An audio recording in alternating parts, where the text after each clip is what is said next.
There are many stories told about Avraham, the forefather of Judaism and monotheism, and his discovery of God. Some recite the story of Avraham working in the idol store of his father.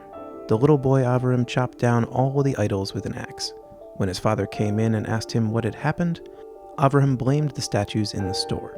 His father exclaimed, "That's impossible." Avraham said, "Exactly."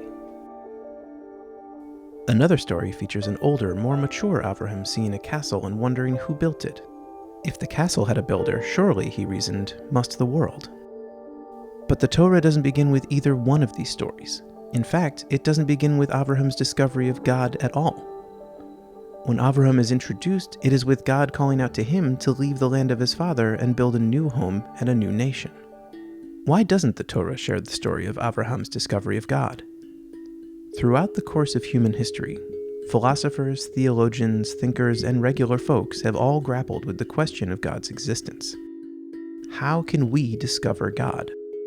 It is only fair to acknowledge that for many, a clear revelation of God's existence is not easily apparent. As famous New Yorker cartoonist Bob Mankoff once imagined a congregant saying to his pastor, "Oh, I know he works in mysterious ways, but if I worked that mysteriously, I'd get fired." So where should people turn in order to find God in the mystery? For much of history, many turned to nature to find God. How else could rain, thunderstorms, and mountains be explained?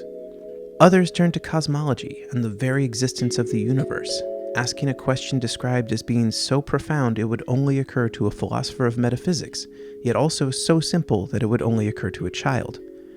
Why is there something rather than nothing? Still others have looked towards the mystery of consciousness, humanity's very ability to perceive and have a rich inner experiential world. Of course, each of these were debated. Friedrich Nietzsche criticized this as the God of gaps, whereby any unexplainable phenomena was quickly attributed to God. Even those who believed in God echoed this concern. God shouldn't just be the answer when we don't know how something works. God can still be present even when we understand the mechanics of science. Others felt that one could believe in God even absent any clear evidence. This approach is known as Reformed epistemology, and was most famously articulated by Alvin Plantinga. He said we don't need a proof for God any more than we need a proof that other people exist outside of ourselves. As Plantinga once explained in a New York Times interview, Richard Dawkins was recently asked the following question: if you died and arrived at the gates of heaven, what would you say to God to justify your lifelong atheism? His response? I'd quote Bertrand Russell, "Not enough evidence, God, not enough evidence." But lack of evidence, if indeed evidence is lacking, is no grounds for atheism.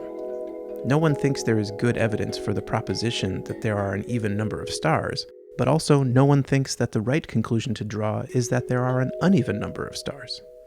The right conclusion would instead be agnosticism. The search for God was beautifully presented by 11th century Jewish poet Yehuda Halevi. Where can you be found? Your place is hidden and concealed. And where can you not be found? Your glory fills the world. Perhaps this tells us something about the search itself. Perhaps there's a God to be found in our very capacity to wonder, our very instinct to search and question. Unlike any other species we know, humans are in search of something more, and perhaps in that very search, a God can be found. And that may be why Avraham's discovery of God is absent from the biblical narrative. It's absent because there isn't one way. There isn't one proof or one entryway to God's discovery. It's a search that is deeply personal and may change for different people. But no matter what is found, it is worth pausing and appreciating our capacity and instinct for the search itself.